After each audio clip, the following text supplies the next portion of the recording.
Welcome to Hutton Orbital, home of the Big Aerial, Cubicle 3 and Gusto the Clown.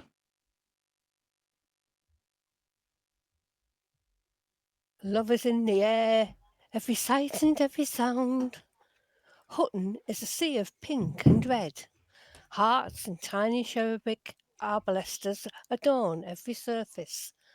For a modest price, one can purchase decidedly unmodest sweeties, shaped like the erogenous stone of your desire, and so sweet you can feel your teeth dissolving as you eat them.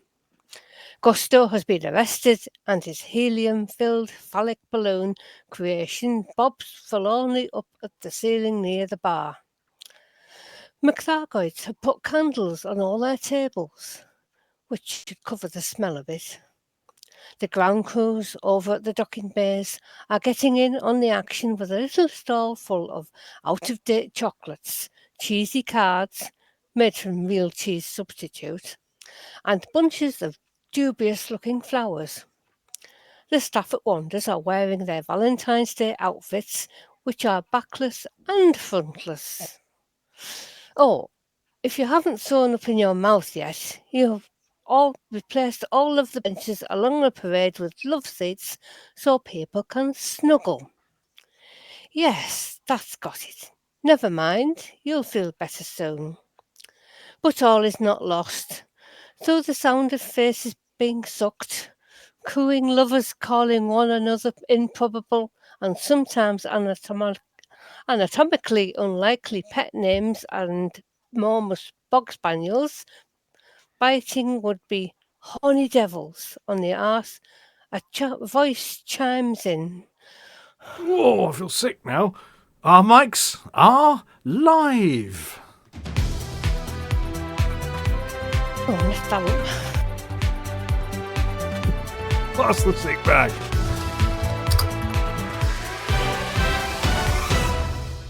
Good evening and welcome to Hutton Orbital News. I'm Rudolph Hucker and I'm lying naked on a sheepskin rug in front of the fire. I'm Wilma Fingerdew, and I say if food be the music of love, then play on, and I'll have extra chips. I'm Mayor Harkness, and I've picked up these out-of-date chocolates. They'll be fine once I scrape the mould off. I'm Mike Rochburns, and I have a buy one, get one free voucher for Wonders. I'm Norma Snockers, and I'm cross-stitchy little love hearts for everyone. And I'm Sandy Crevice, and I'm going to serenade everybody until you pay me to stop. Save your love, my darlings, save your love. Right, okay, here's 50 credits. Now shut it while I do the headlines.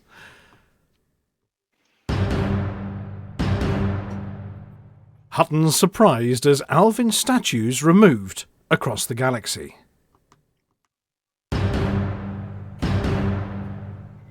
Outsmarted by a brain tree.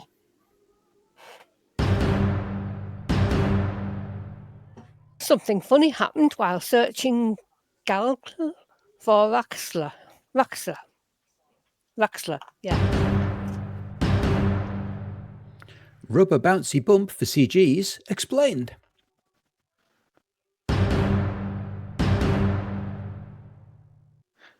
Drake Duran told to stick a cork in it. And I uncork the Pandora's bottle of Hutton influence and mix my metaphors as the genie escapes.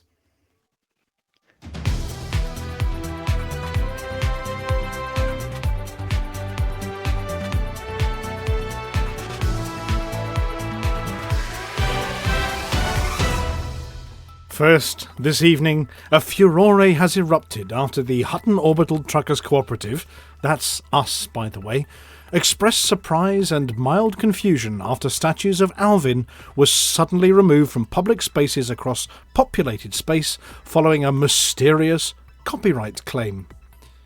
The statues, which have stood for years in stations, settlements, and at least one suspiciously well-maintained asteroid, were taken down after authorities received a strongly worded legal notice claiming they lacked permission to display Alvin's image. Hutton, which owns the rights to discuss and distribute Alvin's likeness on his behalf and has never objected to anyone building a statue of him, is now working to restore the monuments as quickly as possible and possibly add even more. The sudden removal follows a highly generic and unsigned communication reportedly sent to various system authorities insisting that unauthorised depictions of Alvin could not be displayed without express permission. A spokesperson for Hutton responded, stating, Well, we don't know who sent the letter. It wasn't us. We actively encourage Alvin appreciation in all its forms. Statues, murals, commemorative details, and even that one holographic projection someone rigged to dispense mission briefings in a vaguely disapproving tone. Hutton has since contacted every station and settlement affected, confirming that not only do they have fully approve. Hutton has since contacted every station and settlement affected, confirming that not only do we fully approve of the statues, but they are also more than happy for even more to be installed. If anything, we feel there aren't enough statues of Alvin, said a Hutton representative. We'd like to see at least one on every major landing pad, station entrance, and possibly mounted on the dashboards of long-haul Type 9s for good luck. Efforts are now underway to reinstate the statues, with some locations reportedly expanding their tributes to include bronze biscuits, velvet-lined ear-scratching stations, and commemorative plinths detailing Alvin's many decisions, including the time he successfully claimed an entire star system by barking at it assertively. The removal sparked an immediate outcry among Alvin's many admirers, with pilots across the bubble demanding to know who had the audacity to object to such a good boy being commemorated in statue form. One outraged pilot commented, I don't know who's responsible for this, but I hope they realise the gravity of what they've done. No, really. We're launching a Type 7 loaded with protest banners into low orbit as we speak. Meanwhile, the investigation continues into the source of the original complaint. Some suspect a clerical error, while others believe it may be a rogue federal Karen suffering from an extreme misunderstanding of copyright law. Regardless, one thing is clear. The statues will return, and this time there may be even more numerous than before. Hutton Orbital, yes, that's us, has graciously offered to issue a formal licensing agreement at no charge to ensure that anyone anywhere may continue to celebrate Alvin in all his glory. Station administrators are working hard to restore the statues, and pilots can rest assured that Alvin's watchful gaze will once again grace the galaxy. As one Commander Cecil eloquently put it, First, they came for the statues, and I said nothing. Then they came for the Hutton mugs, and I started to get a little bit worried. But if they come for the gin, that's when the war begins.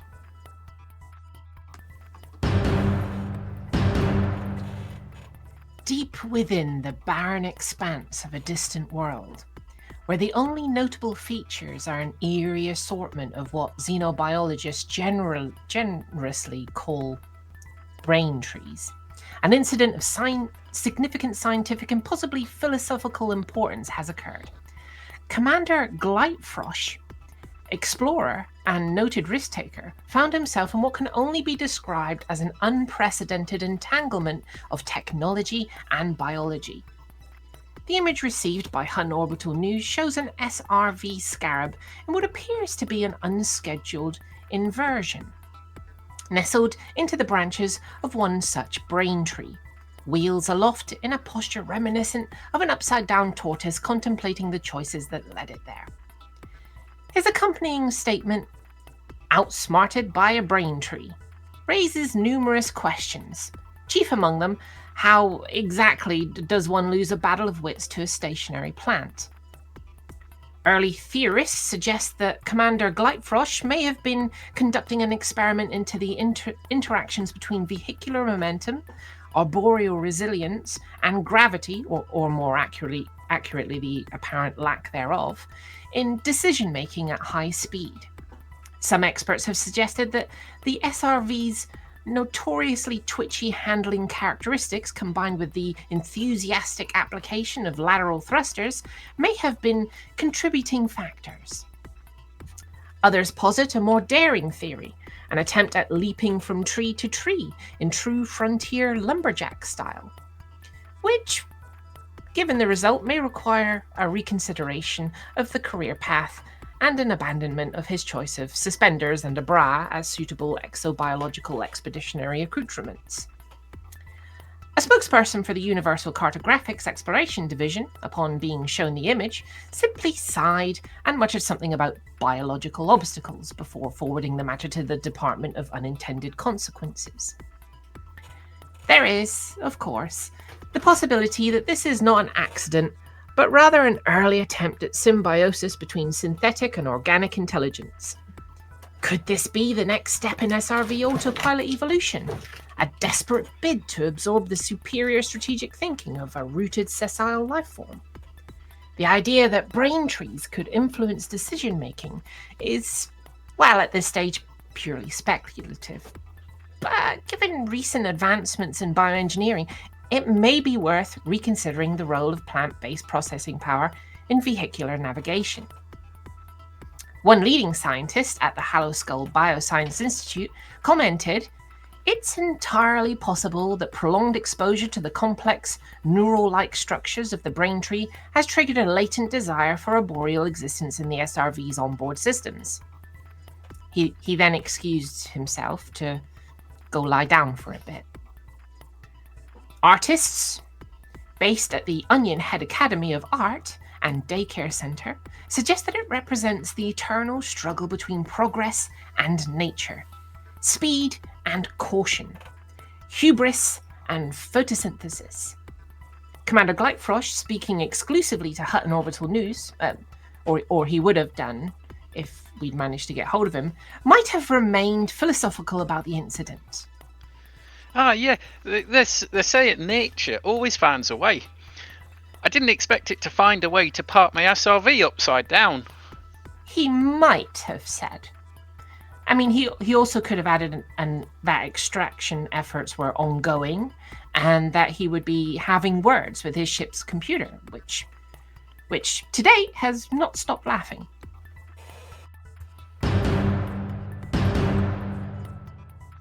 A concerned commander recently took to the galactic forums to pose an ostensibly urgent question. Why does no one talk about Raxler? To which the only reasonable response is, Have you tried looking? because far from being ignored, Raxler remains one of the most relentlessly ruminated, rigorously researched and ridiculously over-discussed topics in the entire Pilots Federation database. Across encrypted transmissions, clandestine comms channels and countless conspiracy-laden codex entries, the legend of Raxler has been debated, dissected and deconstructed with the dedication of a data broker dodging a tax audit.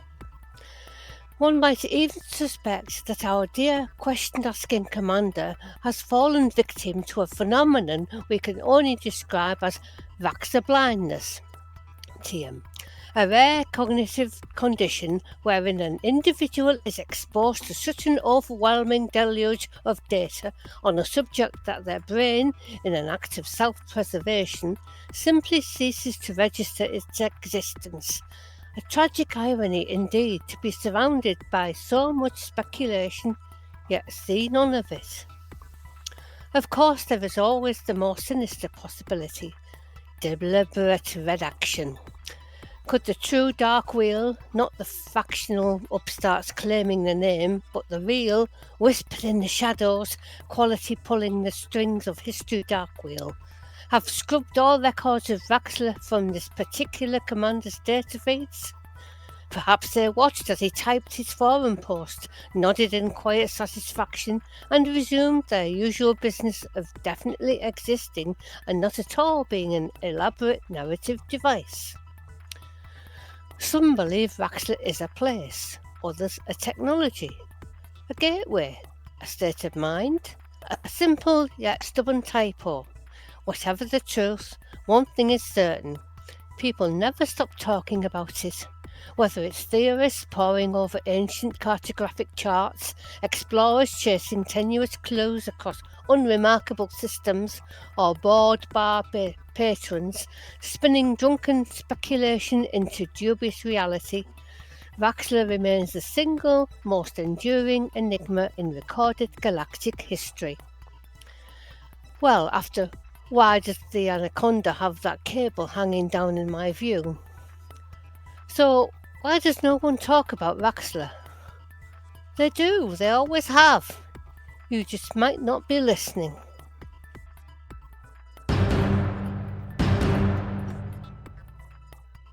In a leap forward for structural resilience, the Pilots Federation has announced the development of a brand new material designed to reinforce and stabilise community goals.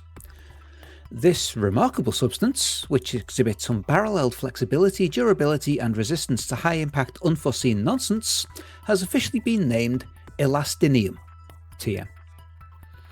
Made from a proprietary blend of adaptive polymers, quantum-weaved bureaucracy, and a dash of sheer stubbornness, Elastinium, TM, is said to allow community goals to stretch, contract and even rebound when subjected to a sudden and suspiciously coordinated galactic fluctuations.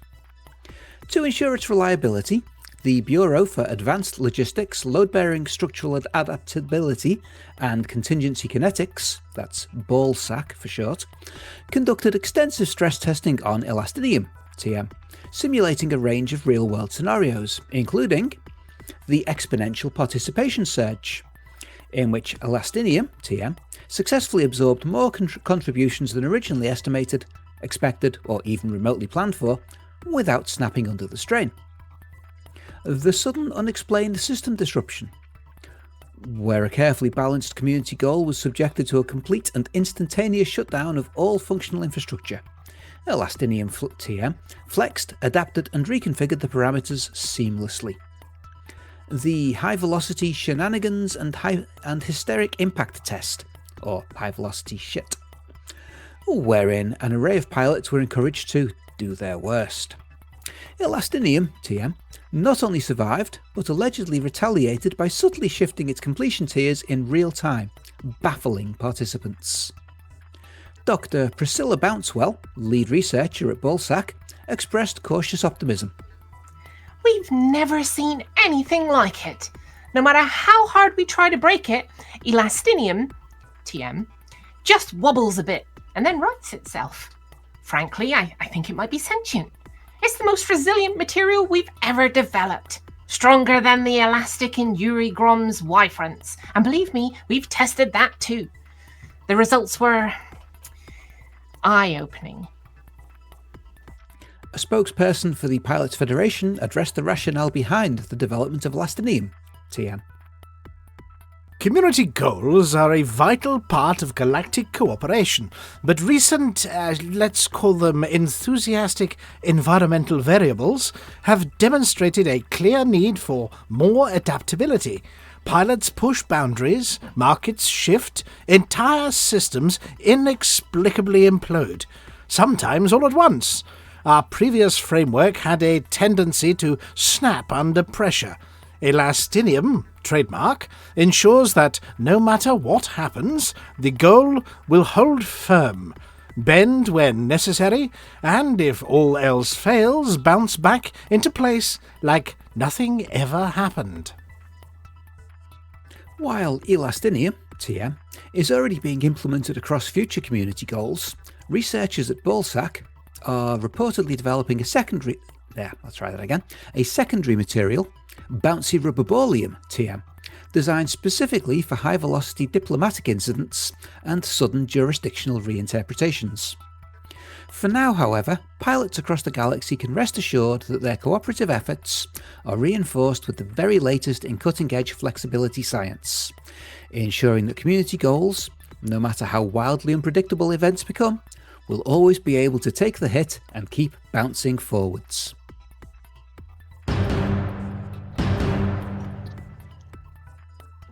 What was meant to be a simple flight maintenance operation has now escalated into something far more volatile, both geologically with respect to avioanthropic relations.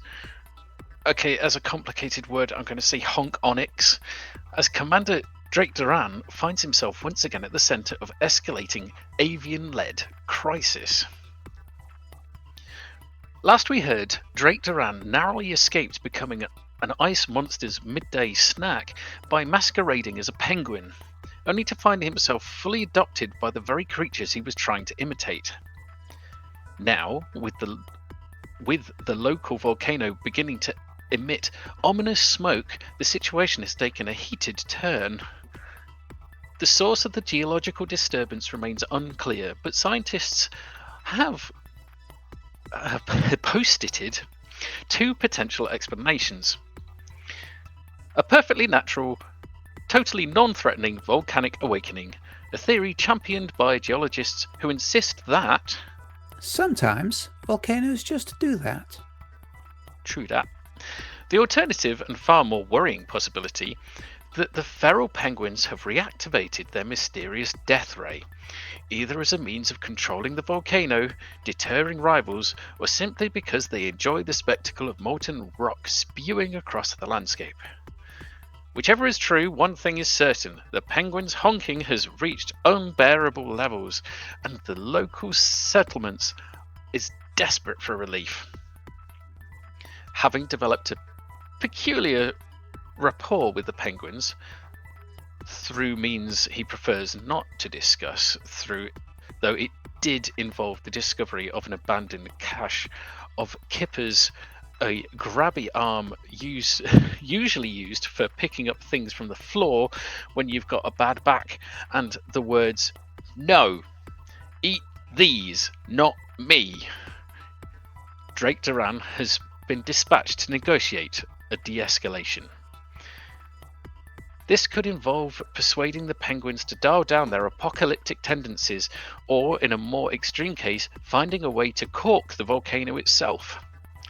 A plan that researchers at the newly formed Ice World Volcanic Observation and Latent Energy Research Department have described as the sort of idea that sounds clever until you think about it for more than 5 seconds. Dr. Felicity Tremor issued the following warning. Volcanic systems are delicate and unpredictable. Plugging one could cause catastrophic pressure buildup, resulting in an explosion so devastating that it could trigger what ancient Earth historians once called a very bad day, and lead to the settlement being dug up in centuries hence and displayed in a museum with plaster casts of them in various poses. If Drake Duran is considering this approach, we strongly recommend he reconsiders, or at the very least stands very, very far away.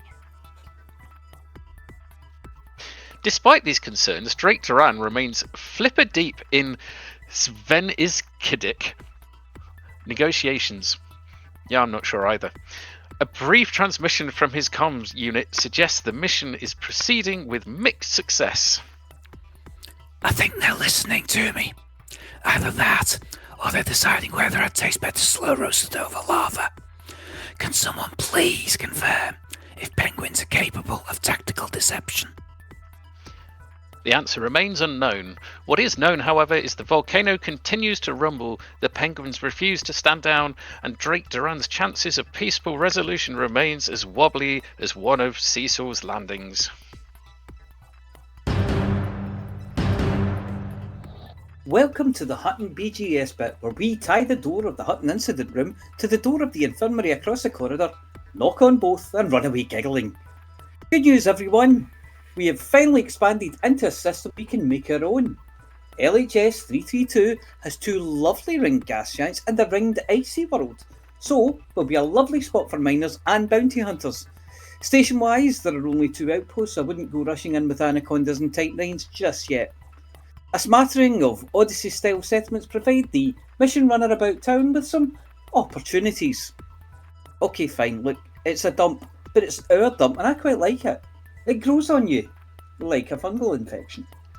In other news, there are 16 systems above 60% influence limit this week, so check before you start working in any Hutton system. The booms are in Kokari, Wolf 359, Narenses, Epsilon Indy, and Noe with the G. Barnard Star is still enjoying investment along with civil liberty and a public holiday. The mind boggles. There's civil unrest in LP 525-39. They are not happy sunbeams over there. But what does it all mean? Well, if you want to truck it, then truck it into Barnard Star to take advantage of the ongoing investment phase. If you want to mission run, then why not take a medium ship across to LHS 332 and run some missions for Hutton to help build influence.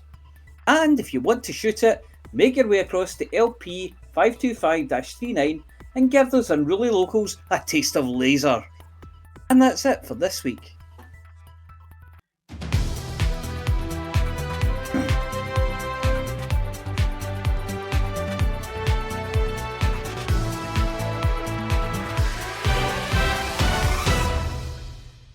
Thank you very much, everybody. Well, for a slow news week, that's an awful lot of news. It's and So all go of on, it true. Vicarious. What was I meant to say? I said posited. post-ited. Posited. You said Posited. posited, yes. Took So the I position kind of. I like post-ited better. The idea they just kind Post-ited, of that's stuck better. it there and Posited, left it. yes. Yeah. Posited, Yeah. posited. I like the idea that somebody's wrote it down the yellow note and stuck it onto something. Probably a penguin. Yes. Well, I mean, going through the actual news, obviously, yes, Alvin statues. You may have read about that one. A similar thing happened in the was it 21st century? I think it was pictures statues of the Gruffalo as well. Maybe it's the same person, just really old, nicked all the statues of the Gruffalo. Were outsmarted by a Braintree. Well, this one we didn't manage to get in touch with the commander, Amelia, about the Braintree incident. All we know is that on the Galactic forums, this commander, what was his name, Glightfrosh, put a picture up of outsmarted by a Braintree, and that exact image we displayed on the stand, and no other comment. We've tried to get in touch with him, but we couldn't. So we just made it up. Yes. In our defence, we regularly can't get hold of people, and we regularly just make up what they would have said. So I don't see that it's anything problematic. Yeah, We even tried to just find to clarify that point, we regularly don't even attempt to get in touch with people and then just make up what they said. Well, I may have read it 30 seconds before writing the script and gone, oh, that's a good one. You know what? If anyone ever contacts us about something we said in a script, we can always make a retraction, and we will make that one funny too. Well, they have over the years commented. Usually, oh my God, that was awesome! I got a mention on the radio. You say, yeah, but it's only Hutton, and there are only a handful of us listening. But anyway, nobody heard. Five people think you're famous. Yeah. Now, Flossy, Yes. your one, Raxler. Somebody did yes. pop up on the forums, Galactic forums, in the last week, saying, "Why does no one ever talk about Raxler?" Yeah, I saw that. Yeah. What? Maybe if the people who are talking about Raxler would have something a little bit more than just complete speculation that makes very little sense to anyone except people who've also been talking about it for the last 10 years. Well, there was a 12-month mission by some crazy dude who decided that Raxler was real, and the way to get it was to invade all the systems between where the Darkwheel were and Sol, upsetting all the other player groups in the meantime, because they were sure that if they did that, they'd find the way to Raxler. And unfortunately, all they found out was it really upset a lot of people. And then they got upset they also because found out that you Raxler actually can't expand into Sol anymore. Yeah, So. even though we told them on day one, because we tried. And then they got upset because they didn't find Raxler and said it was ridiculous and everything said it should be there and the devs are evil and sulk, throw toys out of pram. They should have done it the way we made up. We made up a way to do it. You know, it's like, that's the theory is, we made up a way to do this. They should have made it happen. Yes. Well, a bit no. like mugs. You just invent the idea and somebody thinks it's a good idea. And then there is Lithobreaker and his ballsack. Oh, sorry, the Bureau for Advanced Logistics, Load-Bearing, Structural Adaptability and Contingency Kinetics. Yeah, shame Palantir wasn't around to read that one out, really. Yes, but we're going to be hearing more about the Elastinium enhanced double-braced CGs later from Flossy, I think, aren't we? Possibly? Yes, I think so.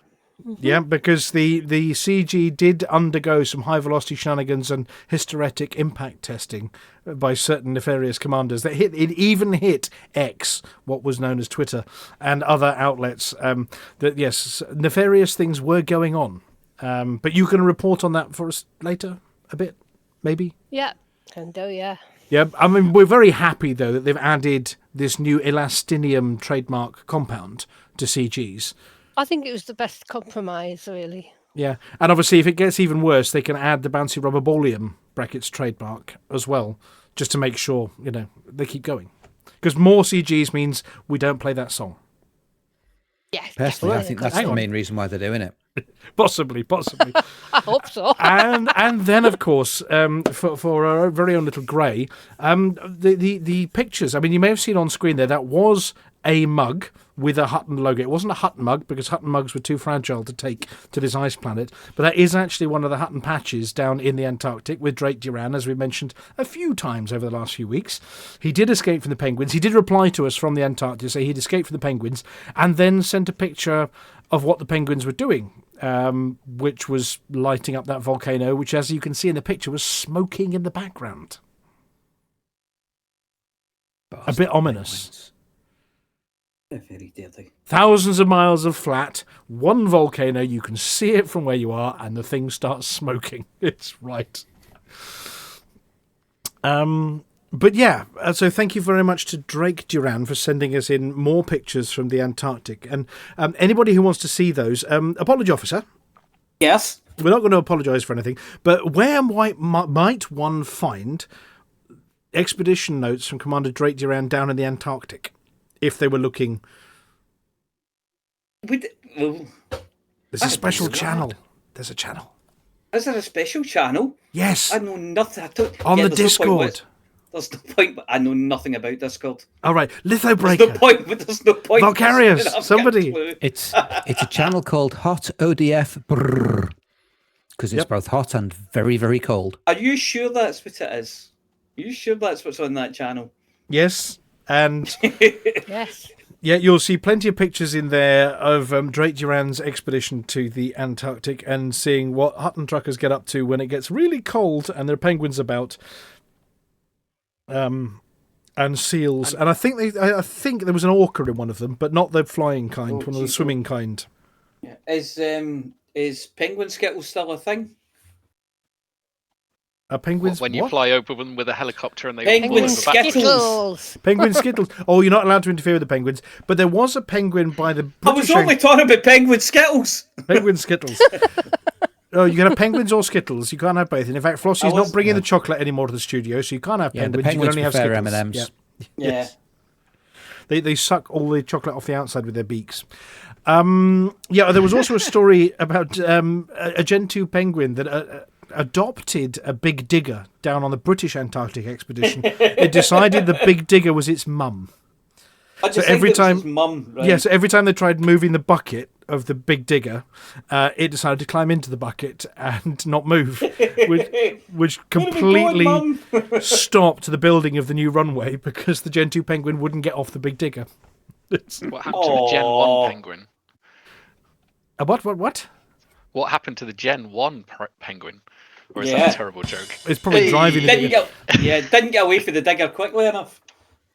Anyway, so we have a full house this week. We've also got Valkyrius, who is keeping an eye on our various pronunciations, spellings, errant apostrophes, and otherwise, as well as the Thargoids. Yeah, I'm also keeping an eye on. The Imperial Intelligence has seen an incorporation request, Association for Raw Synthesis of Elastinium.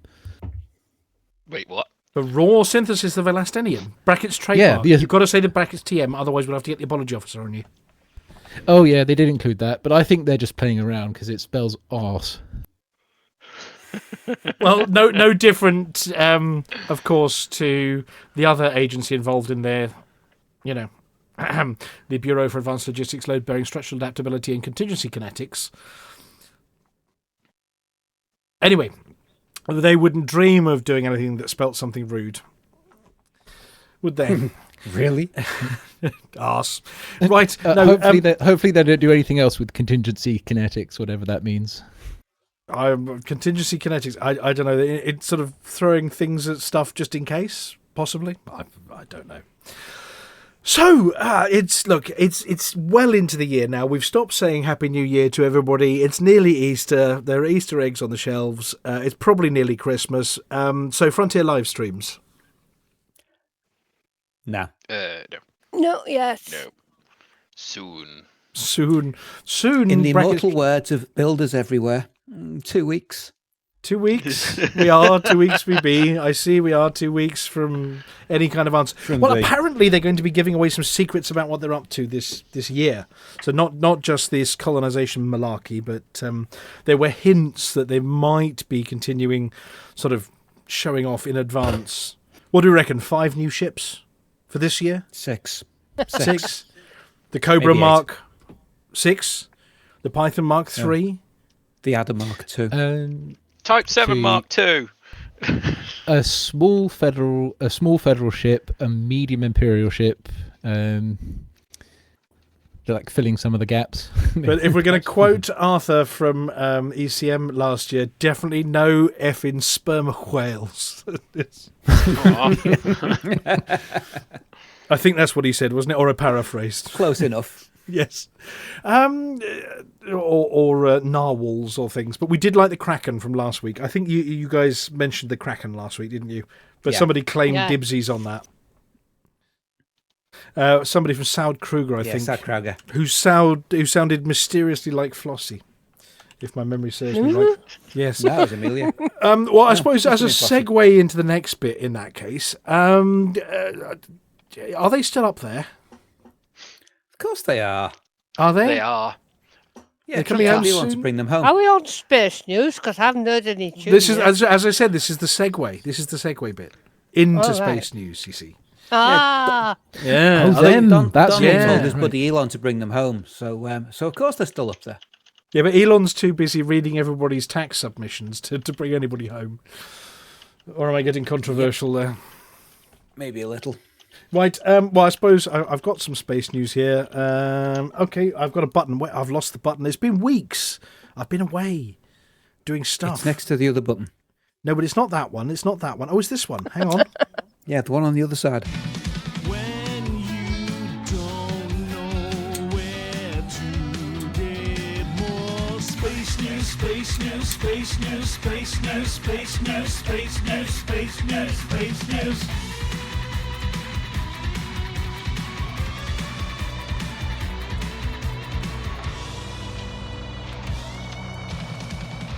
Now, this is obviously where I put one up on screen, and then one of you, sort of introduces it, and then we quiz Valkyrius all about it because he can't read the script. Ha-ha.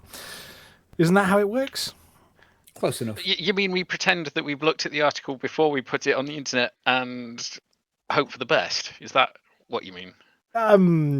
That's what What? we usually do, isn't it? What articles? Okay, well, the first one here, I'm going to read the heading, and then I'm going to hand over to you to talk about it. So apparently the Earth changes its shape. It's not flat. No, it's not flat. It is definitely round, but the type of round appears to change, or at least the internal round of the planet changes its shape because we're changing speed as we rotate. And apparently this is making the core of our planet change. And between 1991 and 2023, it's helped to show how the inner core is changing over time as they've monitored seismic wave patterns from earthquakes. So they know it's changing by the earthquakes going through the core, and as it can travel through the rock quicker than it can travel through the liquid. So they know that it's what the shape was, and then they've compared it to what it is now, and apparently it is changing its shape. Quite what it means by changing its shape, I've not quite found that bit yet. But it's not going to change our daily lives an iota, but we really want to understand what's happening in the middle of the Earth, the scientist Vidal adds. I was going to say, Valkyrius. I'm going to quiz you here as well. Doesn't the molten core affect our magnetic field, which is why Mars is a bit dead? I don't know about Mars, but certainly Yes if and yes. certainly if mass were to move around, that would cause a magnetic field difference. Yeah, it's a metallic mass as well, isn't it? The Earth's got a kind of ferrite core. Yeah, a Is spinning that- metallic I know mass affects. And I know Yeah. even the center of mass isn't particularly central. Yeah, but the thing as well is if that moves, but the Earth's magnetic field's changing all the time anyway, isn't Well, it? it flips every is. sort of 10,000 years or something, doesn't it? Yeah. So Yeah, and we're one of pretty the much key due on- things, the key thing at the bottom of this news article is that the magnetic field has jerks at various points in the past few decades, and we'd like So to do know if this politicians. change in has changed shape during, or rather, the shape change has affected this. We're seeing if the inner core boundary has affected the magnetics. It's at the bottom of this article. They're quite key to suggest, or he urges caution about hyping the findings into the idea that the core is going to stop rotating soon. So Yeah. don't panic. Don't there's panic, the- Mr. Mannering. Yeah, the best way he can play that down is not to mention it. No, the best way you can play it down is this last line in the entire article. We're not 100% sure we're interpreting these changes correctly. So it's completely That's not playing it down. avoided. Oh well then, that's it. It's open season. If the Somebody just stuck their cores- finger in a teacup and swirled it and went, well, I think it's a bit like that, isn't it? You know, it's hot and it spins. Yeah. If the core stopped spinning, wouldn't everyone who has a pacemaker drop dead? I'm sorry, what's the No. next? Let's, Well, let's imagine- stop it. Let's stop it and find out. It would depend on how quickly it stopped.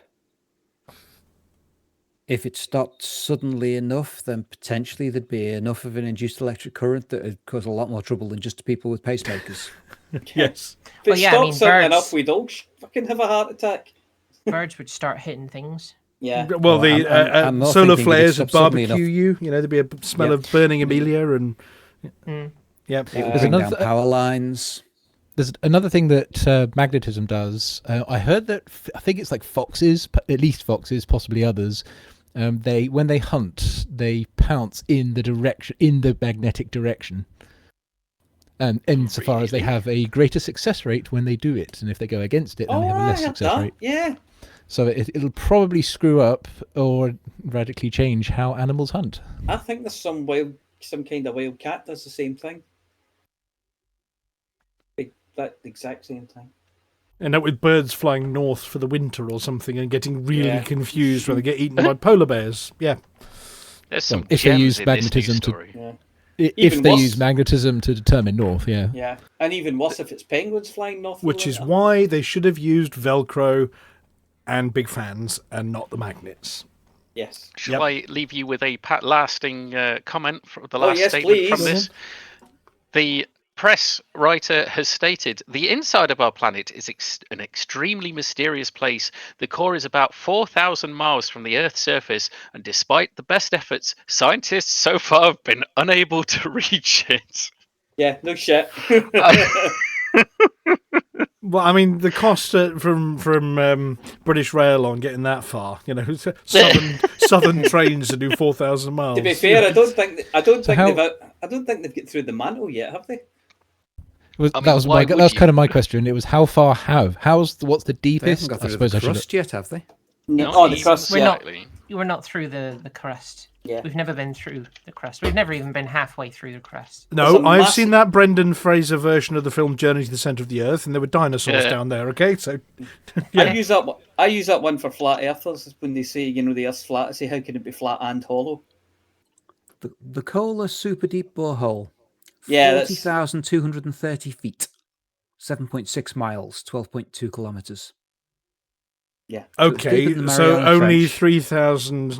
3,992 point something miles left to go before we hit the molten core. Yep. Right, okay. Yep.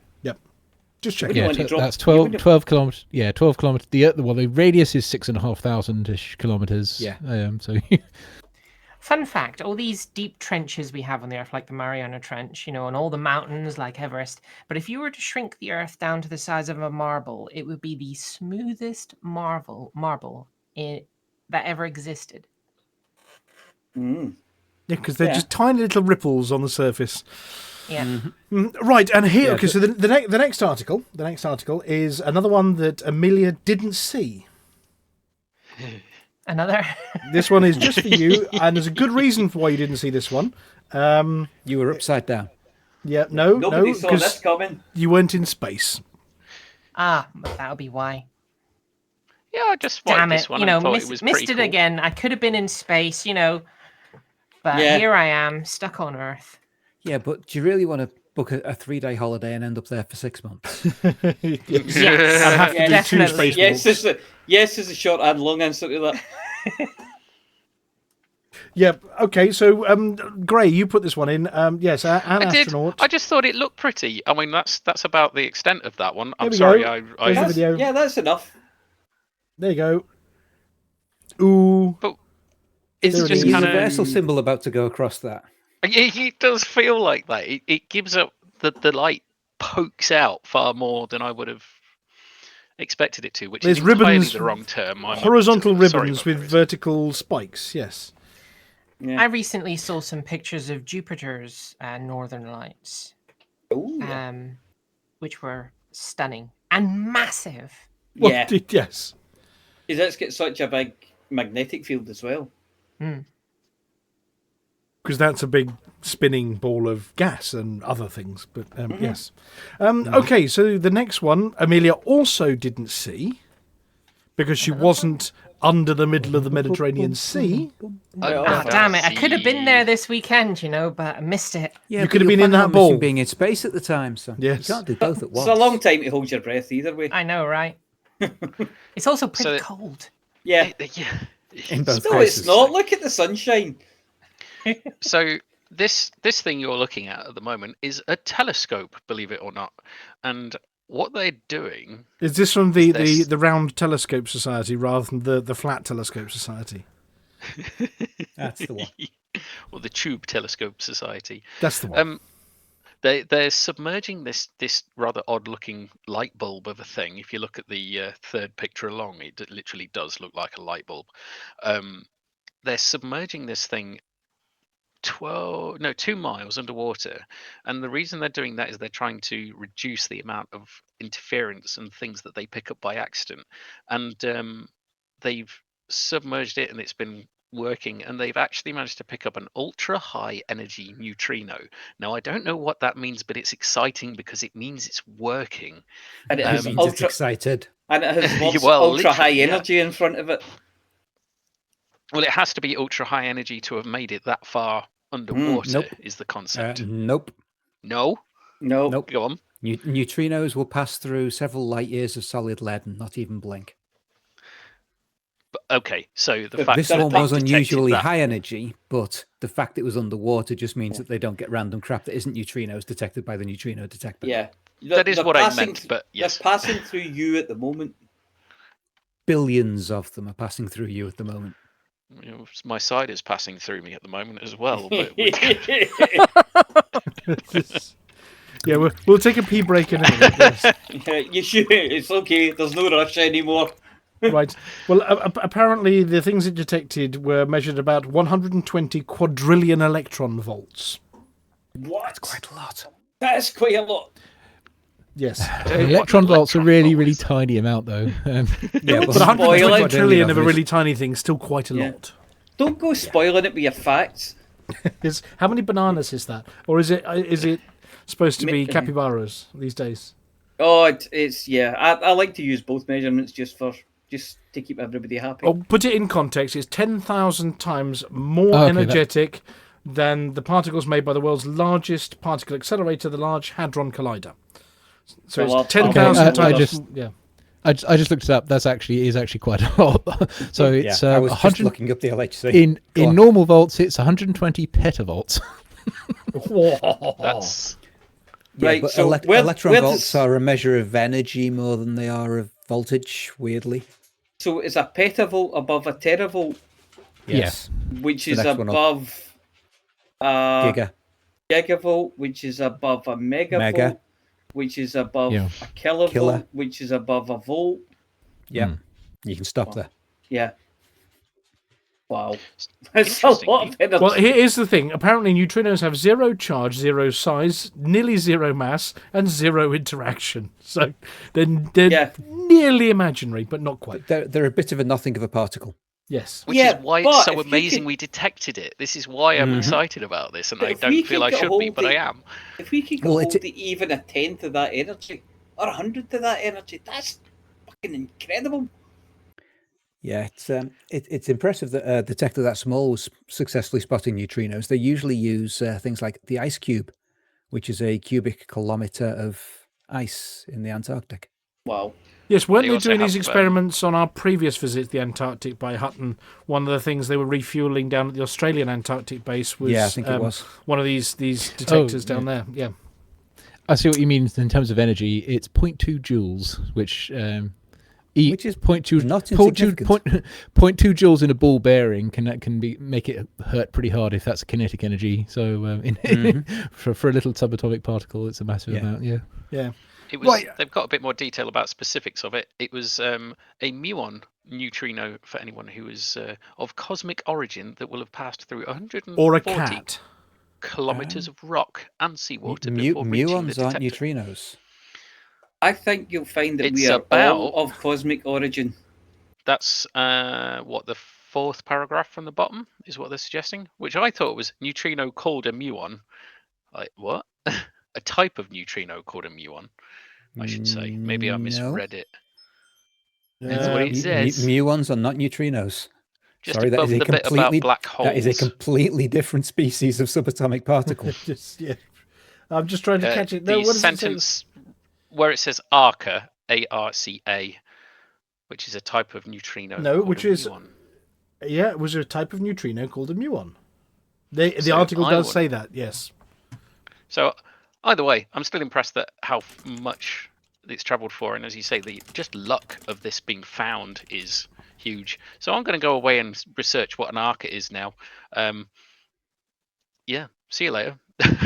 Yeah, I mean, apart from anything, muons are charged, have a significant mass, and an incredibly short half-life. They're totally different particles. You are going nowhere, sunshine. You've got words of the week to do. Yep. So there's either an inaccuracy or there's something we don't get on this one. Yes. Institute of Physics agrees. Okay. Yep, so the article is wrong. So there you go, Reuters. Go and check your facts. Hutton are better than you. Right. So here's one that Amelia might have seen because Amelia was on planet Earth, not staring at the sky or down into the middle of the Mediterranean. I bet you haven't. Yeah, this one is about politics. Oh dear, we don't normally go into politics unless we're No, we pretending. don't. No, Politics. yes. Politics. It's just getting a bit. The space race. No, is getting no, I'm not. He's messy. not. No, I'm taking that picture off the screen. No. Yeah. No. Oh, no. The reason I just thought, I know we don't normally do politics, but it's going to be interesting as to what happens to the space race now, because NASA has a lot of people employed in certain states, and All of them. yes, basically. And so now they're trying to move over to SpaceX and make it a private enterprise funded by the government to make it cheaper. Kind of understand that, but then they'll end up with a lot of people being made unemployed. So it's now just going to get really complicated, and it kind of didn't need to be, because Well, the person in SpaceX charge of the has made it- budgets is the person in charge of SpaceX. Well, I, for one, welcome our new Yeah, it's a alien bit- billionaire overlords. I'm in danger of expressing some strong opinions about anybody The only orange thing or I anybody would who say runs on this X. one, in Yeah. spite of any opinions people may have that I happen to also agree with, is that SLS needed to be cut and discontinued about 5 years ago. Yeah, because it was going nowhere, and it has gone backwards. nowhere. Yes, Yeah. it hasn't even sorry, gone It's boom. gone up in price. It's I'm also definitely not- gone up in price. I'm also not going to comment on this. This is Yep. I'm moving swiftly along from I think that's Cheeto wise. Face It's Whatsits. just a. Yep. It's going to get interesting. Yep. It's No what's- Cheeto Face Whatsits allowed on screen. Right. Well, here's one about people getting paid for being in space. So these astronauts that aren't get off my screen. Go away. There we go. What, they pay you as well? Yep. So apparently they get paid. They get on a nice 6-month holiday. All food included. I love her hairstyle. Yep. Yes. And crazy hairstyles. And his Our hairstyle hair's would be like brilliant that as well. if he hadn't shaved it. But it turns out that the money isn't that great. They're just they're getting a They get minimal fed. stipend. Yeah. No, I think the astronauts that went to the moon didn't get that much either. They were paid an awful lot. No. So you think they're going to get compensation for extended working hours and all No, the rest of no. it? But no, they don't. The small amount of money paid per day for incidentals ends up being legally obligated. Oh, no, that's no use of this sentence. Yeah, well, it's basically because NASA provides with food, drink, transportation, and lodging, they get a minimal stipend while they're there. You get a bit of pocket money.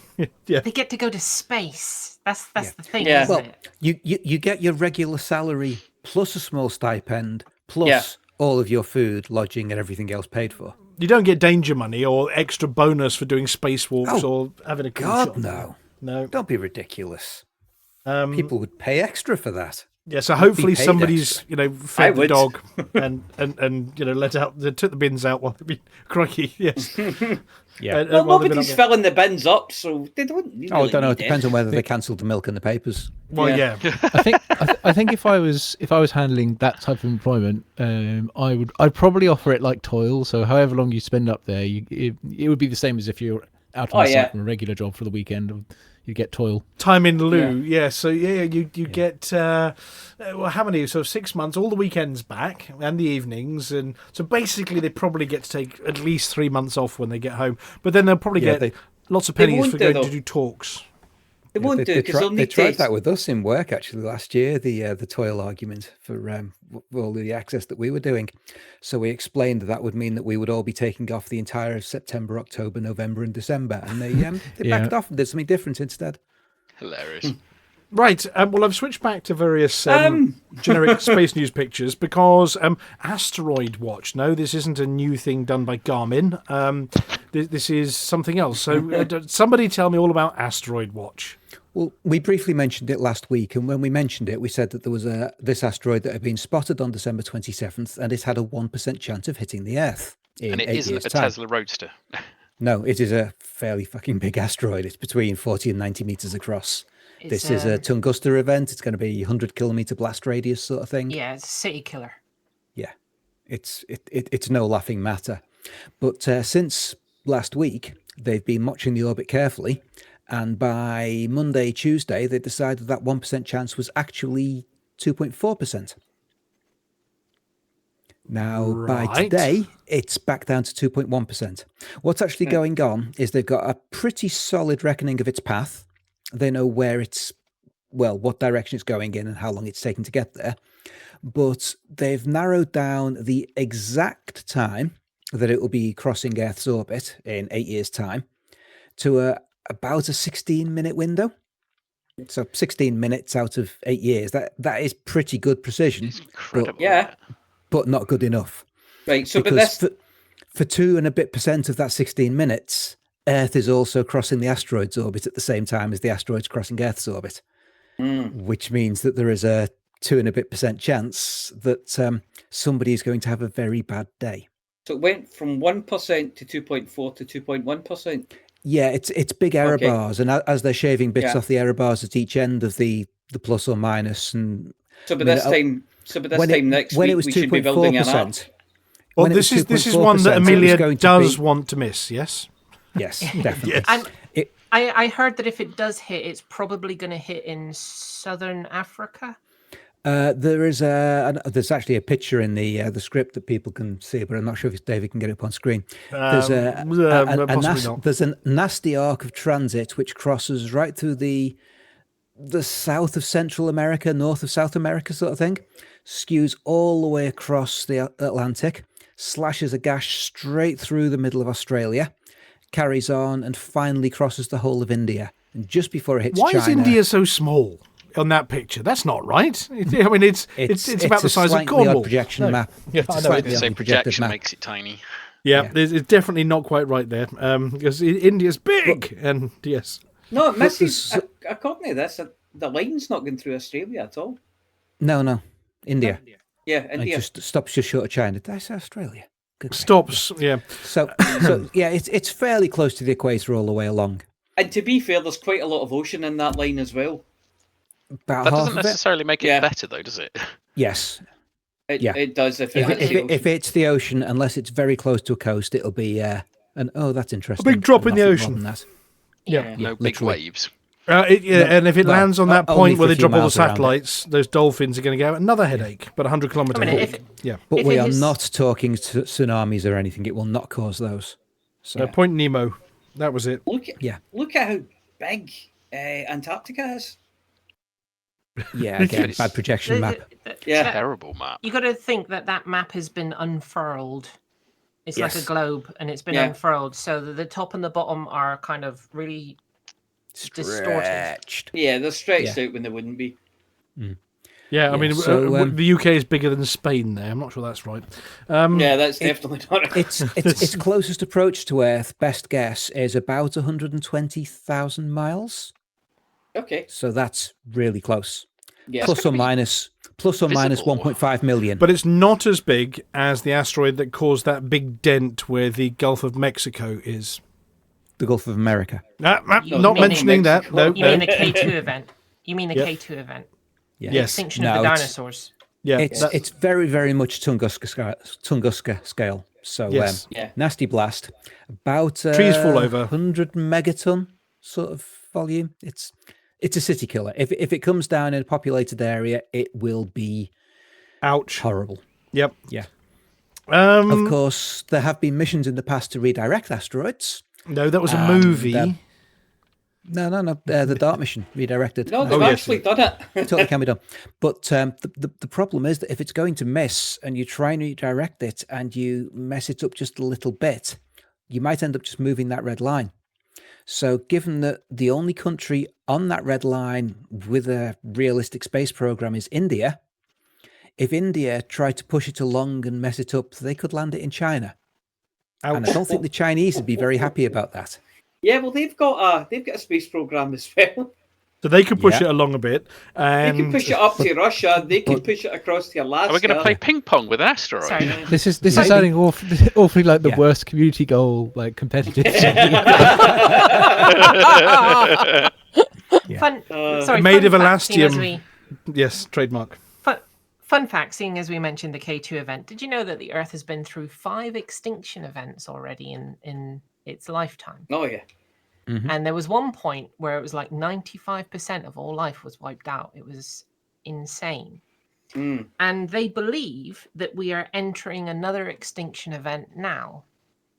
Not only are we due for one, but in the past century, in the average century, only 5 to 6 species should go extinct naturally. But in the past century, literally hundreds upon hundreds of species have already. That's went because you and extinct. Steve keep poking them with stuff. Goodness sakes.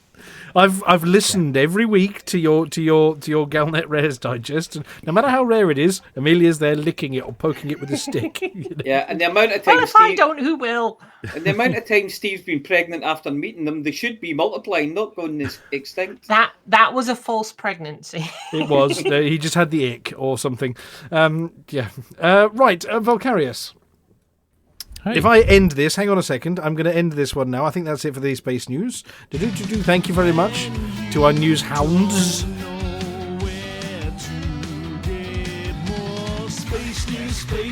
Well, you tune in next week if you wanted more, really, I suppose. And for the avoidance of doubt and those who like commenting on such things, there was no AI involved in the production of this music.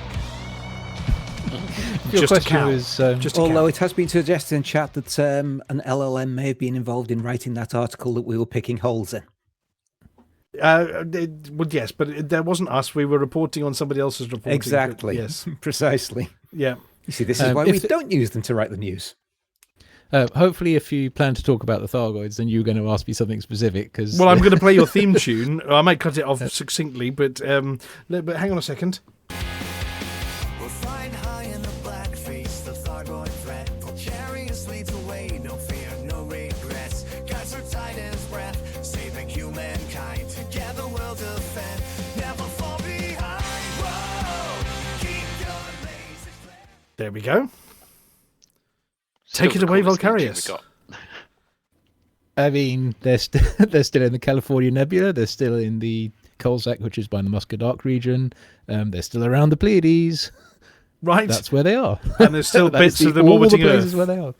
There Is are it still just pieces. me? There are still Or- pieces of them orbiting Sol 3. That's correct. There are also pieces of them 40,000 light seconds out in HIP 30377. In was it Cepheid sector? I can't remember. Yeah, and there's some dude called Jason Nygaard complaining about them on the Federal Times, isn't there? About people going sightseeing and things. A bit like we reported a month or so ago. That is popular. To be fair, they could go to Hyades sector FB-N B7-6 rather than going to Sol to do it, but yeah. And they have put a memorial beacon out in the Sol system if you've not been to see it yet. Here's a question for I you. don't want I'm to worry curious. anyone, but it might just be me, but I think some of the cushions on that sofa look like they're starting to achieve sentience. Yes. Either that or Valkyrius' friends are hiding under them so they don't want to be on screen. No, I'm hiding under this blanket.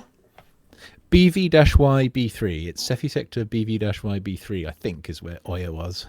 That's just memory, though. titled.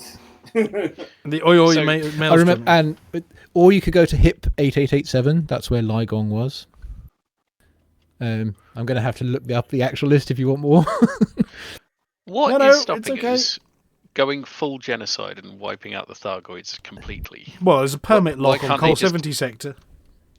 Which, yeah, there's a lot. We can speculate, but that's probably where it was, where a lot of them came from when they zoomed across the galaxy in the first place.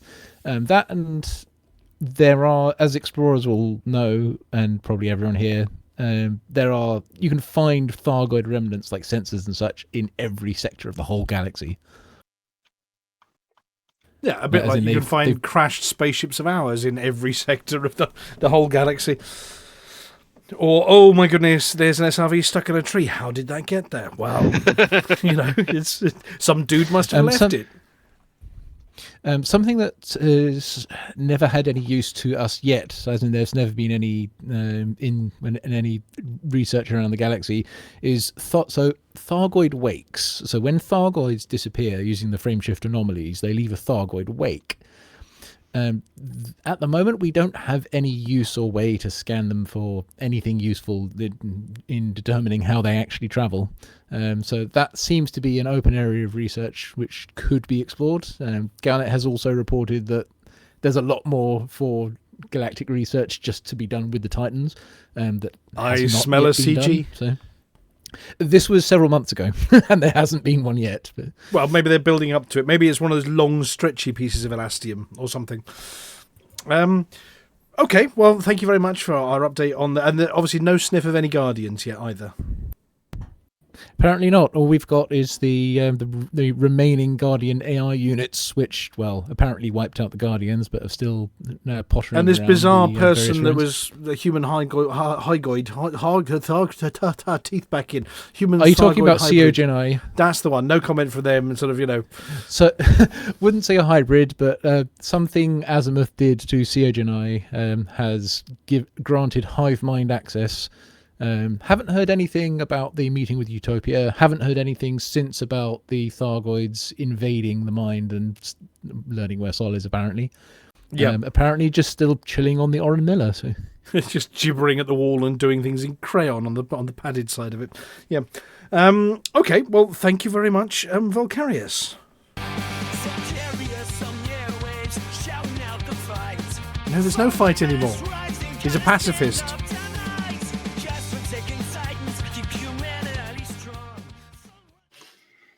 Do we have a word of the week? Yes. It's a corker, this one this week. Right. What, is it better deep than breath. Is it better Deep than breath, let me crack panpsychosis? my knuckles. Yes, it is. Flocking. No, I've done it wrong already. Oh, let me have a go. Akin Flipination. I don't know. I think you'll find it's flopsy, mopsy, cottontail, and putrefaction. You mean floppy knockers, nothing Sorry. holding up again? Yes. Right, okay. Could you write? Could you like copy paste it somewhere so I can have a look? Floppy knockers, nothing holding Allow up me, again. I Yes. shall Floppy paste it. knocky inner hill Right. pillification. Shall we get Flossy? Could you have a go, please? Oh, for goodness. It's Floxynosiny helipilification. Floxynosiny helipilification. It's easy for you to say. Or flocky knocking helipilification. Yes, that one too. Go on then. Somebody asked the question. What does it mean?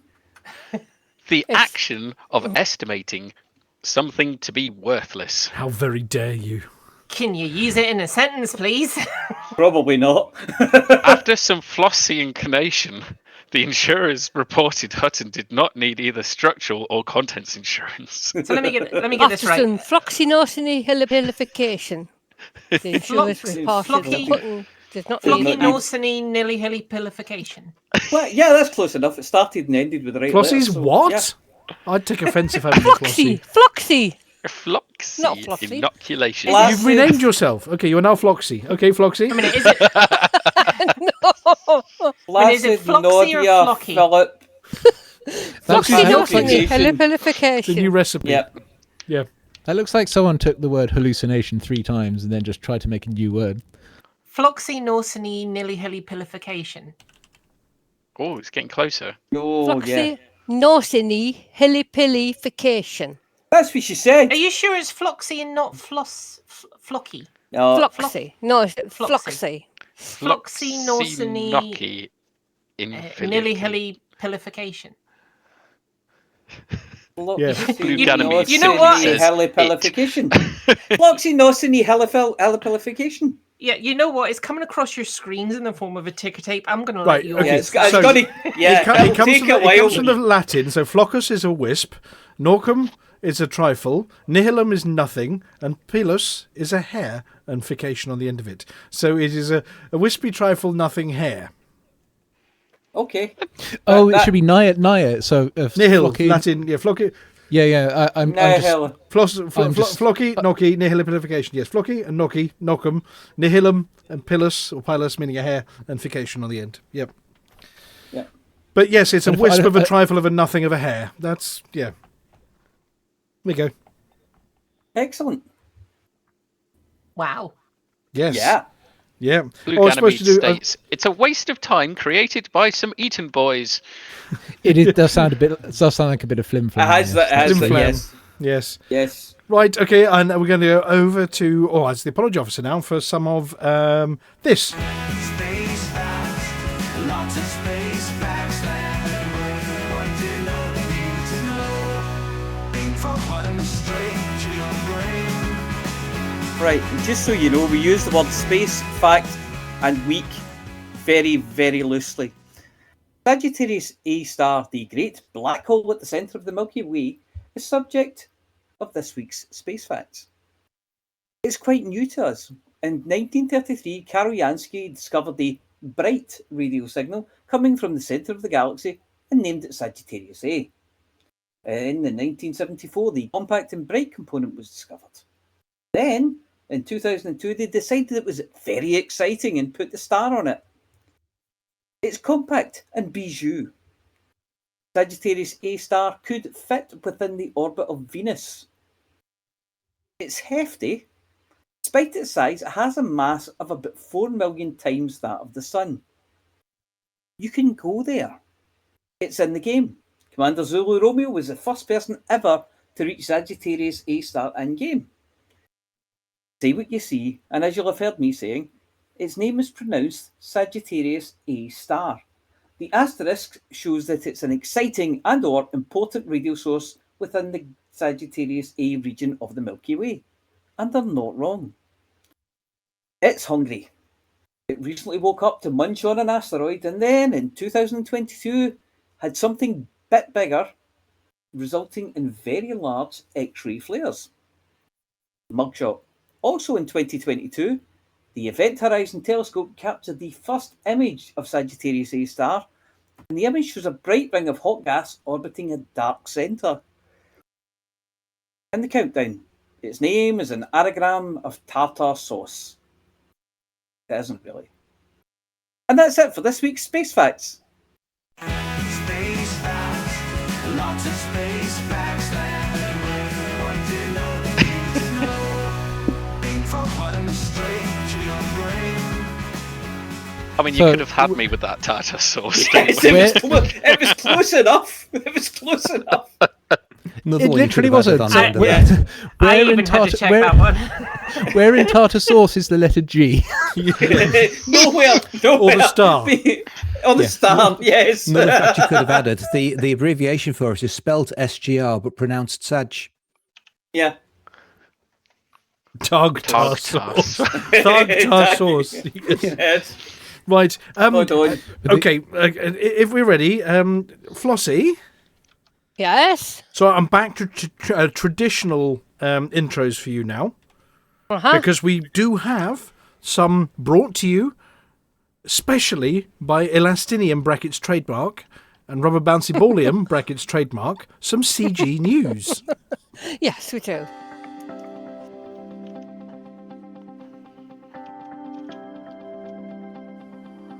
It's Flossy.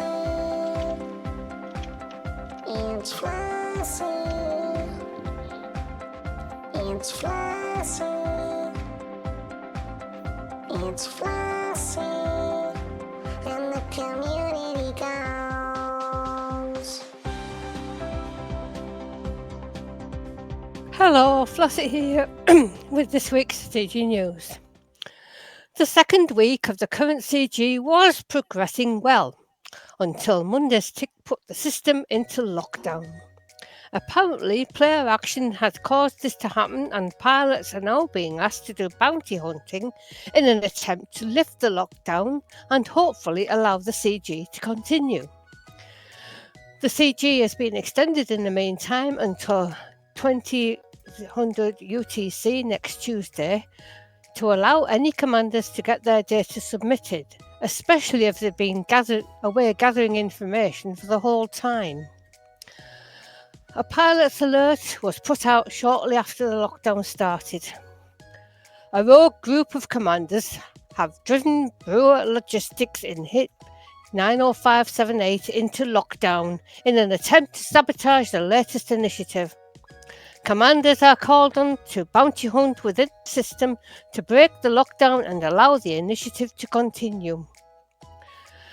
Progress is currently frozen at 6,633,347 reports, over halfway between tiers 5 and 6, submitted by 14,610 contributors. All participants will receive the detailed surface scanner V1, pre-engineered with double expanded probe scanning radius. There are no new CGs this week. Proudly sponsored by Elastinium TM and Bouncy Rubber Ballium TM, trademarks of the Pilots Federation Community Gold Division. With apologies to Kytrax. Flossy told you what to do. I thought it was worth putting that last bit in there because Kytrax does do a cracking job with these things. But when the bouncy rubber ballium comes into effect, it makes Kytrax and your day a little more difficult, doesn't it? It does a bit. Yes, keeping up with it. Oh, it's been extended. No, there are more tiers. Oh no, nobody can contribute. Oh, but yeah, we're going to do some more next week, possibly. So yes, apologies to both of you. I'm assuming I can't give them out, and the apology officer hasn't received official ones yet from the Pilots Federation. Have you? No, I have not. No, but if they were to apologise, they would say something along the lines of, It wasn't us. It wasn't us. Yes.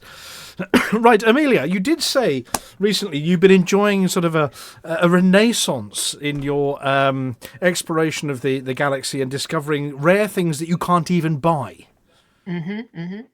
I think you discovered all sorts of things in recent weeks, but I think you've got a new one this week.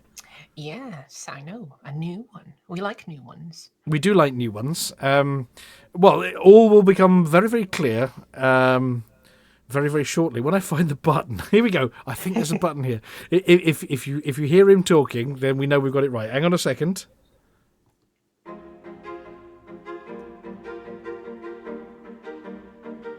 You are about to listen to Amelia Hawke, She tries all the galaxy's most dangerous rare items, so you don't have to.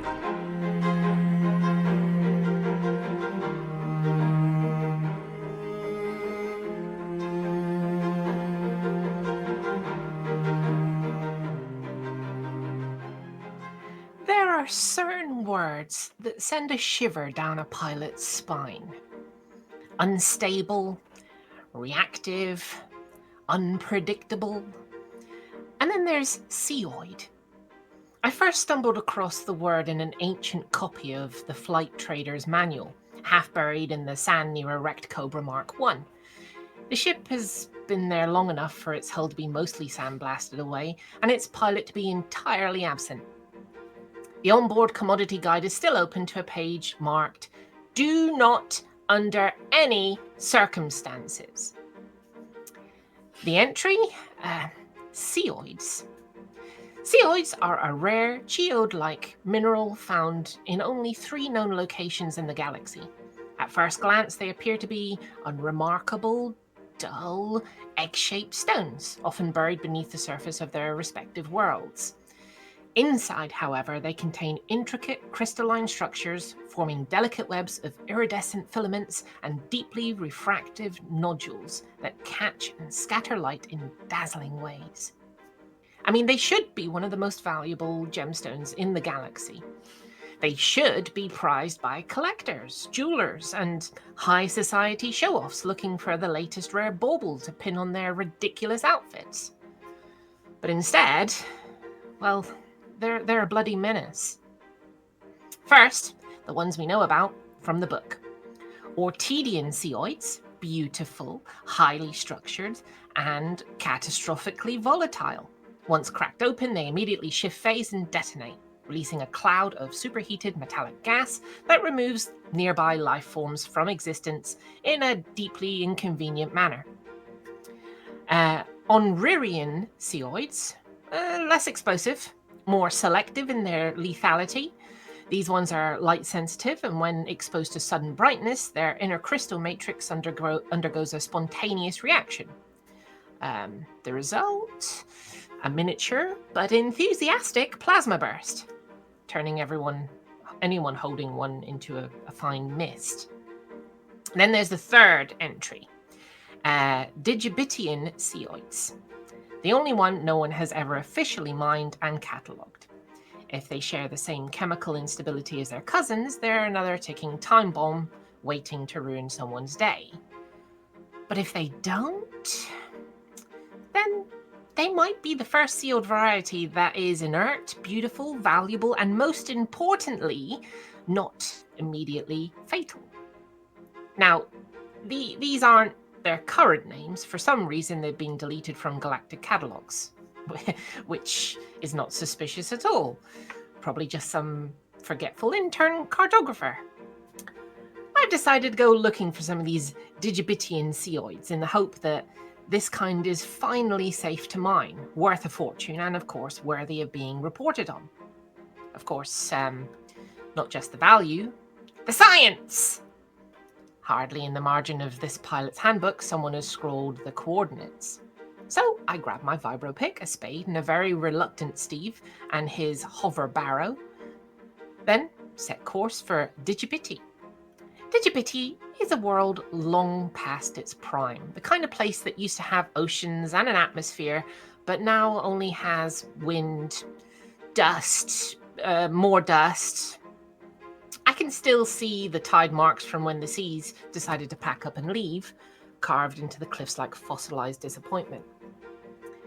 Scattered across the surface are the eggs. Not real eggs, mind you. No nesting horrors waiting to leap onto my face, just smooth, egg-shaped spheroids partially buried in the red dust, as if someone has been chucking planetary-scale bowling balls for fun. What do you mean it might not be safe? Steve is already looking at me like I've suggested licking one. Don't be a wuss. Give me the vibro pick. Fine. You go hide over there. Here, take Mooncake. Hang on. I'm striking the first Seoid with the vibro pick. Stop whimpering, Steve. I can hear you from over here. The outer shell fractures like old bone and reveals an interior unlike anything I have ever seen. Most geodes, when cracked, reveal clusters of crystal growth, sharp angular formations growing inward from the cavity walls. But this is different. The interior is woven like delicate strands of silk, filaments of iridescent mineral shimmering in hues of deep violet, cobalt blue, and spectral gold. They thread through pale glass like nodes, giving it a sort of starlit neural network suspended in stone look. It's beautiful. I mean, it's valuable. It's humming. Steve, why did you just scream? Did you just drop Mooncake? What do you mean it's humming at you? It's a rock, Steve. It's not picking a fight. It's just humming. There's nothing personal about it.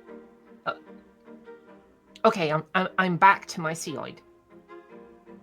Sorry, everyone. I've just heard the strangest whomp noise from back there, and I definitely heard a yelp. Steve? You okay? Steve? Steve, if you found a way to die stupidly, I swear. What do you mean you're out of sync? Hang on, I'm just going over to his hiding spot behind that rock. And there he is. There's Steve. And next to him, also Steve. The original looks very unhappy. The new one looks slightly more transparent than I'm comfortable with. The boulder he's been hiding behind now has a perfectly Steve-shaped outline burned into it, as if the universe has briefly considered turning him into a carbon shadow before deciding to copy-paste him instead. Then I hear a soft tap, tap, tap. Is it... Mooncake is batting a smaller Seoid across the sand, treating it like a toy. But... What do you mean, stop her? She's giving it another good swat towards Steve. One of them, the more solid one, there's a whomp noise. Now there's 3 Steves. Right. I say that. Okay, that's enough of that. We're leaving. This is Amelia Hawke reporting for the Galnet Rares Digest, and Mooncake has just accidentally photocopied Steve a few times. I have no idea why it isn't photocopying her, or even me, or of course, the ethics on leaving the cheap copies of Steve behind on the planet. I'm going to have to squeeze them all of us into my ship. The original is looking a bit thin and stretched. As for the copies, well, I'm not sure they're all there. Hang on. Mooncake, drop it. Bad kitty. Okay, that's weird. The ship's integrity has just dropped 10%. Okay, I'm going to eject this Seoid so you don't have to.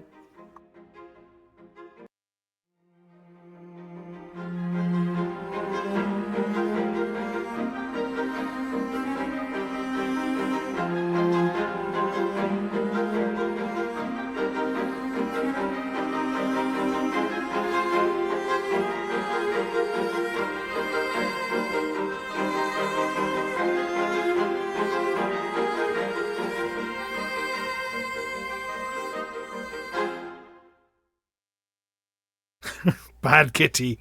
I know, right? You left behind a Steve copying machine? It is. Well, no, I mean, they're sort of thin rubbish copies of Steve, sort of a bit pale around the edges. But so Steve, after all the cloning. Yeah, I know, all the cloning, it's fair to say that all Steves are a copy of Steve. Yes, but this Steve has more copies than other Steves. And then Mooncake's decided she wants to play with a dangerous Seoid. For those of you curious about this one, yes, if you were to fire up the 1984 version of Elite and go and look for Digebiti, it does exist and you can go there, and it does have deadly Seoids on the planet. Not that you can land on that one, because you haven't got space legs back in 1984. But yes, and also the Seoids can be found on 2 other planets. So they do exist. It's just everybody's changed the names for these planets, probably because they were fed up of photocopying themselves. Is there a way we could work out what planets they are in the current version? Unfortunately not, because while some of the names have been carried over, some of the names of the more dangerous places have been deleted. I suppose we could look at what places we know that are near them. But we'd have to go in there. To be interesting to see if we could work it out. I suppose we could. I'm just trying to have a look. It's near Isti and Leoned and Enzea. Apparently, Enzea is a revolting dump, so not many people go there. I'll have to have a look. I mean, you'll have to look at the galaxy map as you see it, and the old version of our I'm trying maps. to find it. Yeah. But where Digebiti is, or what was the other one? It was there were two other planets that have got Seoids. Yeah, you had Digebiti, you had Ortide and Onriri. Onririan. Yeah, Onriri and Ortide. Ortide. Yeah. Yeah, Onriri, Onriri, and Ortide, Orteed. And Digebitian is Digebiti, the Digebiti. Digebiti. There you go. But only some of the names got carried over. They all got renamed, and some of them just got given back to their stellar names. But some of them, like Lave, were carried over, and Sol, but some of them weren't. I mean, there's all sorts of places we could send you. I mean, here we go. We got Erlag, which is reasonably well known for the Erlagian tree ant, but cursed by vicious mountain goats. Okay, that sounds interesting. Njima is beset by an evil disease. Incidentally, if there's anyone in chat who likes the sound of any of these, please let it be known. Yeah, Lethal Brand is already that. Axanois is most famous for its vast rainforests. Oh, the Garetti is known for its zero-G cricket. I think that's a game, or possibly it's the creature. But it's cursed with unpredictable solar activity. There are Hoopy casinos. Oh, I like the Bisortian lethal water. It's fabulous Bisortian lethal water. Yes, Steve won't like that. Yeah, he likes that Only one. briefly. Or the Beanrian Mountain Essena. I don't know what a Beanrian Mountain Essena is, but yeah. There's also, it was all in Galaxy 1, that one. The Maxesian Tree Wolf. That sounds dangerous. Oh, there's all sorts. Exotic goat soup. Ordima has exotic goat soup we can send you to. Or how about Berrien? Mildly famous for its pink oceans. I do like goat soup, and pink oceans sound very pretty. Pink oceans sound good. A Dittian shrew steak. The planet Ditti. Yep. You know, shrews can be highly nutritious. I'm just having a look through here about anybody. Anything? The Zeatian at Demaza plant plantations. Ooh. There's plenty for us to look at for you, you see, including Lariqui and edible poets. But I think edible poets turn up regularly. I think you may have had edible poets before. Possibly. I don't remember edible poets. No, we had killer art students or something recently. Oh, it was the art students. That was the one. Yeah. The Esgibian evil Athoid from Esgibi. Sounds interesting. There's all sorts. There's a place that's plagued by evil spotted cats called Zaria. It's not I thought you were about to say, What? I thought you were about to say it's called Soul 3. Yes. Because that resembles Amelia's Mooncake. house. Yes. If she could speak now, she would be shouting, "Hey, I resemble that remark." Something like that, yes. So yes, there are many inhabitants who have an eccentric love for poetry. We did do that one. The Quibian shrew. There's a Quibian shrew as well. There's all sorts of shrews. Lots of shrews, and plenty of places beset by deadly earthquakes, and lots of places that are revolting dump. Because that's always fun. Yes. And we might have to send you to a revolting dump. Is Soul 3 there? No, I haven't found Soul 3 yet. Well, there's France. I mean. Oh, now you've offended. Oh, dear. This was a pun. It wasn't as bad as you thought. Well, yes, may have just alienated Sandrine there. If she'd heard that, she was getting looks. Oh, she heard it. Oh, God. So next time Valkyrius sees Sandrine, he better look out for stabby things. So it was a pun, you say, Valkyrius? Yes, they've done a lot of revolting in France, you see. Yes, yes. Oh. That's so bad. So maybe you'll be for the chop slightly less. But okay, well, thank you very much, Amelia. For the last revolt featured a lot of chopping. Yes. Yeah. So if anybody has a planet from the original Star Catalogue they would like Amelia to visit, please do tell us, because we'll have to go and research it.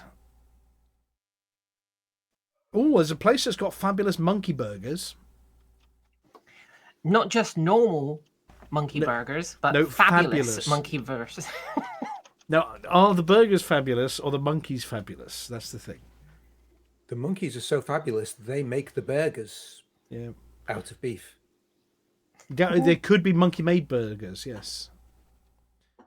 Tulip plantations, there's a nice one. There's a planet that's got a loathing of sitcoms.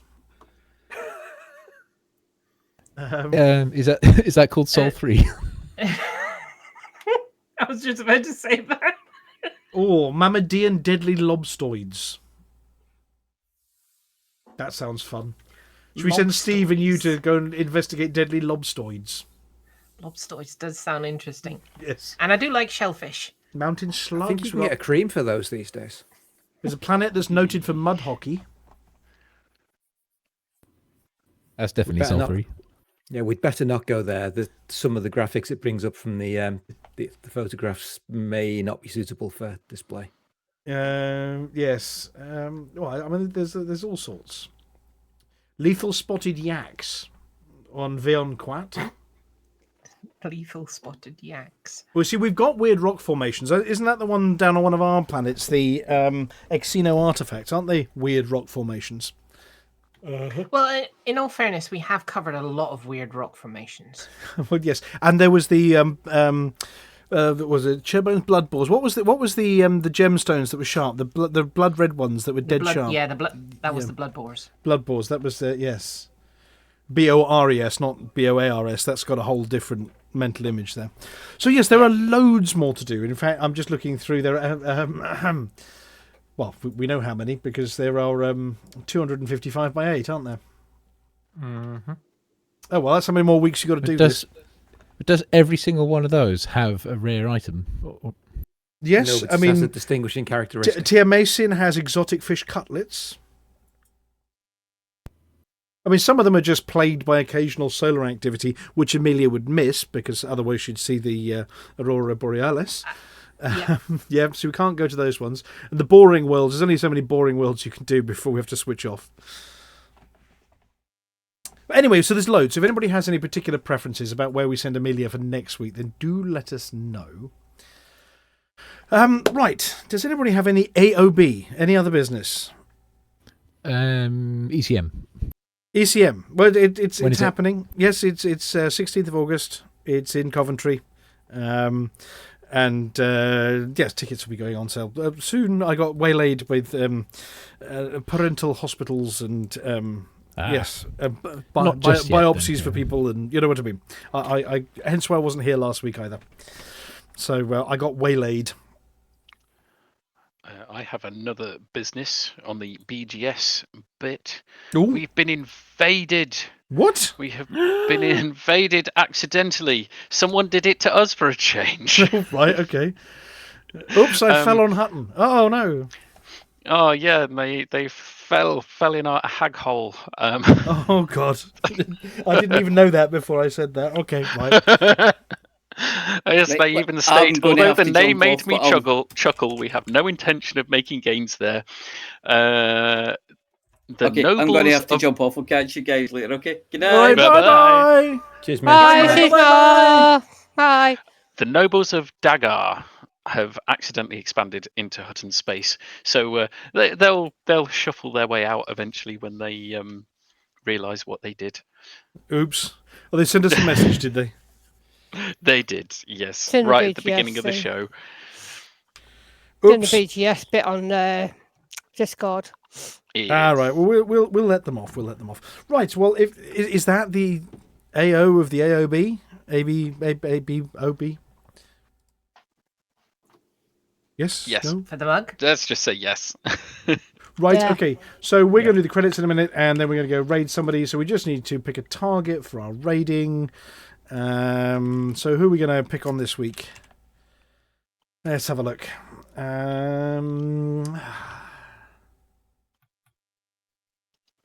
Yeah, somebody called Barozzi. No, don't want them. Don't want them. There's us. Oh no, we can't go and raid us. That gets into one of those big spirals of. Well, we could. We're about to go offline, so that's Yeah. anyway. No, we're not going to that one because that's a rude euphemism. Oh, that's surely why we go there, isn't it? Nobody have 2 potato. How about we go and raid Nobody have 2 potato? We did talk about potatoes earlier, did we not? Yes. So there is a streamer who apparently is unlocking Colonia engineers called Nobody Have 2 Potato. I have no idea what the stream is like. We're going to go and raid them. So as is traditional, we'll play the closing music, watch the credits, and at the end of that, we'll go raid them and yell for the mug at them. Other than that, I don't know who's around next week. We'll probably be around next week somewhere. Unless everything caught fire again. But thank you very much, everybody. Again. For the mug! For the mug! For the mug. Mug.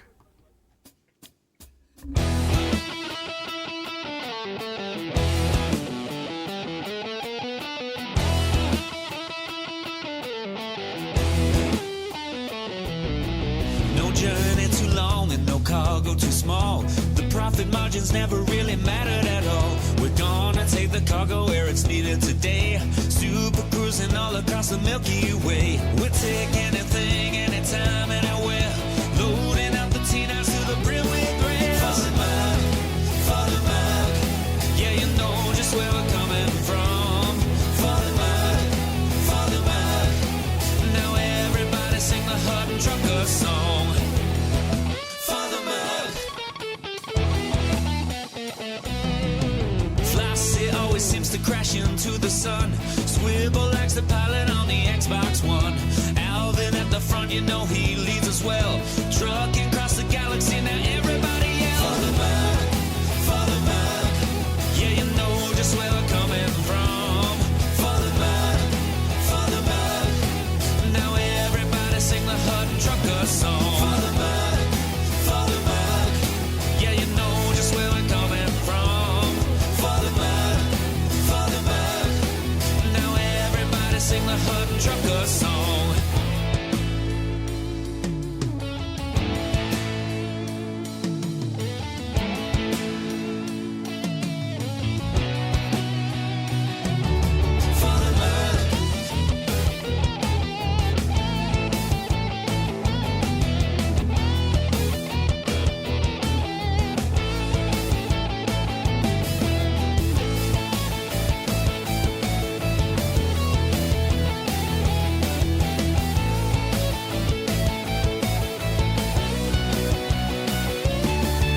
Give me a large pad that I can land on, and I'll give you my cargo and sing you my song.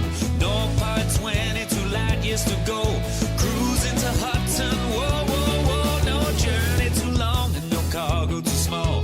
The profit margins never really mattered at all. We're gonna take the cargo where it's needed today. Super cruising all across the Milky Way. We'll take anything, anytime, anywhere. So shout it out loud like you don't even care. For the mug, yeah, you know just where we're coming from. For the mug, now everybody sing the Hutton Trucker song. For the mug, yeah, you know just where we're coming from. For the mug, now everybody sing the Hutton Trucker song.